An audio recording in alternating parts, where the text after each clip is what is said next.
তাকে future tense বলে, তাকে ফিউচার বলে,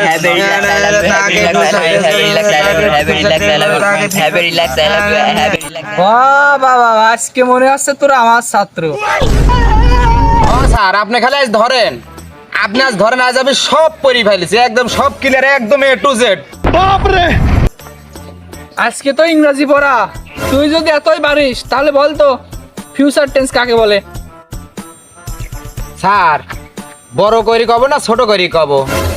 তুই যে রকমই পারিস তুই শুধু বলে ফিউচার টেন্স কাকে বলে। স্যার বলবো, একদম সোজা প্রশ্ন ধরেছেন, বলবো বলবো তো স্যার, তাকেই ফিউচার টেন্স বলে। শালার গবেট তো গবেট, একদম মান সম্মান একদম যেটুকু ছিলি মনে হচ্ছে আমার শেষ করে দিবিনি। সিউ নট মোর মাইন। এই তুই যে সকাল থেকে সিউ নট ফর মাইন্ড, সিউ মাইন্ড মাইন্ড বলতেছিস, এর বাংলা কি বল তো? স্যার এটা তো সহজ প্রশ্ন। সিউ নট মাইন্ড মানে আমি ইংলিশ ছাড়া কথা বলি না, এগুলো জানেন না।